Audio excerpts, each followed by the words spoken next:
Welcome back to Libertas. This is Tonino Abana with our special guest, DILG Assistant Secretary Densing, Epi Densing. And our topic tonight is the call for a revolutionary government by certain sectors in society.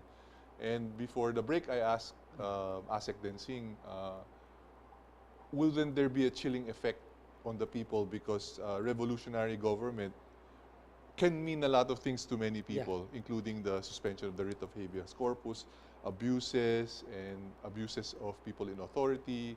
When you have no Congress, then you have no checks and balance, and then maybe the judiciary won't be functioning in the right way. Well, I have to correct that one. There's no suspension of the writ of habeas corpus. No. It will still be there. As I mentioned, all the Bill of Rights will be adopted by the revolutionary government. It's just the president will be given legislative and executive powers. Okay. Chilling effect, I've been on the ground. The people really wanted the revolutionary government. We've explained everything, the benefits to the people, including the importance of this transition revolutionary government to a federal form of government. They more than welcomed it. That's why, as I mentioned, moving ahead, there's a November 30 simultaneous rally all over the Philippines to ask the president to proclaim a revolutionary government on November 30. Simultaneous in Metro Manila, Cebu, Davao, Tuguegarao, Bacolod, Tarlac. We've been receiving reports that there are others who would like to volunteer to do this on November 30. So this is already a revolutionary government called upon by the Filipino masses and majority, not by the oligarchs. Now, going back to the chilling effects, for the businessmen, originally, many of them are not in favor because, again, in business, uncertainty is not good. I spoke with several businessmen when I was invited to talk on federalism, and eventually they mentioned revolutionary government. When I mentioned it to them, what they told me, now we understand.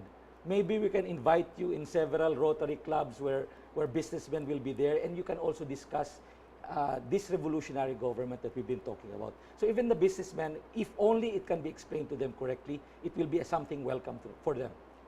Yeah, and we have, let's read the text. May mga text messages tayo. Well, it's not on screen yet. What about the international, ito na. From 1322, good PM Libertas, had the president declared a revolutionary government, traffic at EDSA would have been solved and corrupt people from the last admin jailed. Brad William of Santa Cruz, Manila. Agree.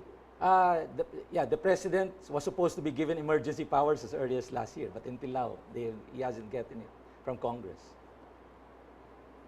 Okay. Please text where you're from, and we'd love to hear what you think about this idea of a revolutionary government. November 30, nationwide proclamation calling for the president to declare a revolutionary government. Correct. That's yeah. And you are part of this effort to drum up support to Correct. On a personal capacity. On a personal capacity. This does not involve the agency. Okay, another one, 76363. Good evening, Libertas. Pabor ako sa revolutionary government para magawa ni President Duterte ang federal form of government. Wag lang sana abusuhin ni President Digong if ever na ma-proclaim ang revolutionary government. From Herbert, Sinday, Bayugan, Agusan del Sur, sabi ko sa may marami tayong mga nanonood from Mindanao and from the provinces. Actually, it will benefit Mindanao. Mindanao is an untapped resource of the country, and the reason why there are no investors in Mindanao is a provision in the Constitution which restricts investment.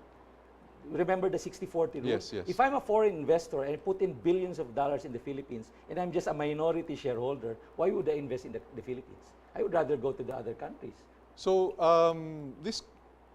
the people behind this, your group, would rather go through the extra-constitutional way or the outside the constitutional way in order to achieve a federal form of government because you feel that you cannot trust Congress.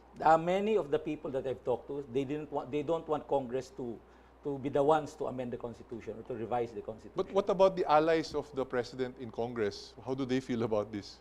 Well, I wouldn't guess their position at the moment. But I felt during one of the public hearings that I've attended is, I feel they're trying to delay. It's a personal feel that they're trying to delay or they do not want to put the right provisions that we'd like to put in the Constitution. For instance, definition of political dynasties. I haven't seen a definition there, but in our Constitution that we want to amend, there's a definition of political dynasty. Okay, another texter, 5296, ending ASEC Densing. Have you also enlisted or elicited the support of former Governor Bono Adasa, who is a staunch advocate of a revolutionary government, birth of Cagayan de Oro? Yeah, we've not talked to him, but he is really a supporter of a revolutionary government. In fact, anytime soon, maybe I can go to Mindanao and personally talk to him. He's a family friend.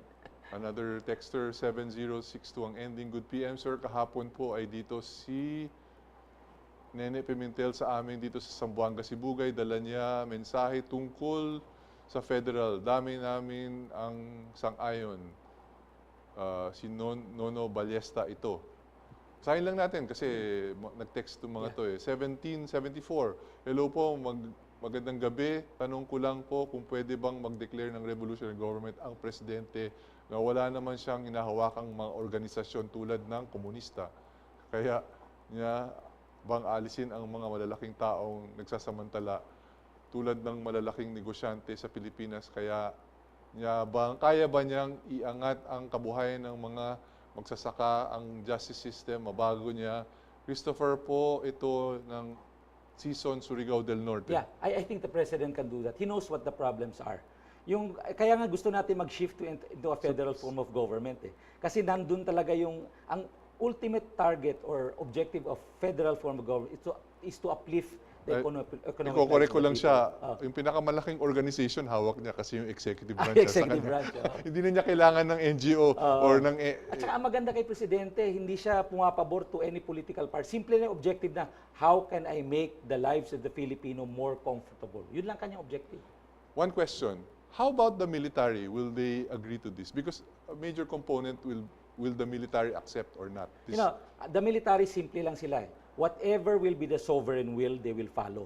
So if we can show the military that this is really the dictate of the Filipinos, that we want to shift to a revolutionary government, and we want these powers, ordinary powers to be given to President Duterte, the President Do will you just follow. think there will be armed opposition to this plan? Minority opposition eh. But I think the opposition, knowing them, they will just go to the courts to question the proclamation. That's our anticipation. They will question that. Well, with the functioning Supreme Court, do you think it will be a TRO will be issued if a revolutionary That's government is something, issued? maybe we'll just cross the bridge when we get there. But well, what is important is it has to be proclaimed. Then the legal questions can Will the president honor the Supreme Court, for instance? Is he going to keep the Supreme Court? At the end of the day, this is direct democracy. Because when we approved the 1987 Constitution, we said, we want government to function based on representative democracy. We're trying to veer away from representative democracy. The president being a lawyer and he made an oath as a lawyer. He has a lawyer's mind, actually, Correct. di ba? That's right. Do you think he will be in favor of something that's extra constitutional? Although he did mention it as a campaign promise. Yeah, well, he knows it. He won't mention it if he doesn't believe that it can happen or it is legally tenable. I think it is legally tenable, and many of the political scientists says it can be done. The question is, how can it be done? And for the others is, again, the issue is trust. And many of the people really trust the president to give him that extraordinary powers. What about foreign relations? What about foreign powers? Do you think countries will not take us seriously because all of a sudden what about all of those foreign relations, those foreign loans, those foreign bilateral agreements under a revolutionary government? Some of those might be suspended. No, none. As I mentioned, when the president, if ever the president proclaims a revolutionary government, everything will be as is where is. It's just a matter of the presidency identifying which specific laws which must be repealed, and because the president also is the legislature, he will just repeal it. But everything, as long as it does not impede government functions, I think all laws, all agreements will be recognized by a revolutionary government. So there's no actual change except the political structure. What happens does the president have the energy to do this? Number one. Number two, does he have the health to do this? Because this is Correct. This is actually Yes. going to be very stressful, and Kumbaga, kung patintero ito, ikaw lang ang bantay, daming susubukan lumusot sa iyo. Tama po, kaya nga tulungan natin si Presidente So, to do do you think this. he will have the stamina and The President, he's very strong. Alam mo, natatakot nga ako because he has already a certain lifestyle na talagang araw-araw nagtatrabaho. If the President stops working, I feel baka doon pa siya magkasakit. So, I think that if you talk to the doctors, para pag naiba yung lifestyle mo, that's the only time you feel sick. It's like, ano ito eh, it's like, this plan is like putting all your bets on one guy, di ba? Nandyan siya. He's the arbiter, he's everything, he's the judge, the executioner, the creator of laws. What happens if he passes away? Well, ano may nangyari? Nandun din yung sa nandun din yung sa provisional constitution na gagawin. Once proclaimed, pati yung succession, the succession will also be mentioned in the provisional constitution. Kaya nga importante, once declared, the president must also create a constitutional commission composed of independent experts, representatives from various sectors to already start doing the federal constitution of the Philippines. So hopefully if they can fast track it in 1 or 2 years. Obviously, the key here is if this delays as a revolutionary government, then the gains will be lost if it becomes delayed, di ba? Yes, yes, correct. If you don't meet your objective, then the whole country might be in peril. Correct. That's why Worse if he passes away, that's why kung may the mangyari sa transition kanya. is important. That's why Or he this is gets called a assassinated, transition. or a military uprising happens. Because if we do not do the transition today, we will end up to have the same constitution. People will remain poor. Investments will be very low. So your group is willing to risk everything with this move so that we can move towards federalism. Parang yun ang... Correct. I think people are willing to take the risk. My measurement of the trust is really in martial law.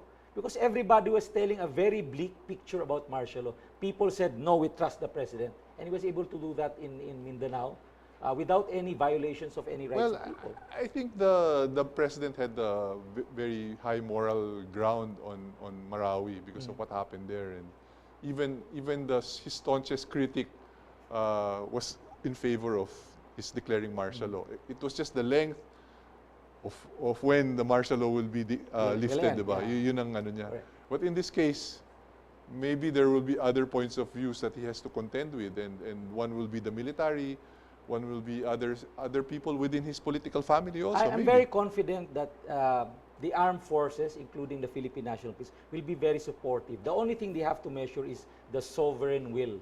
Does the Filipino people have the backing of the president? Does the Filipino people agree that we should enter into a revolutionary government? Okay, we're going to go into a break. This is quite a very interesting topic. Ngayon pa lang pinag-usapan ito sa TV by no less than an Assistant Secretary of the DILG. So if you want to hear more, don't go away. This is Tonino Abana with ASEC Densing.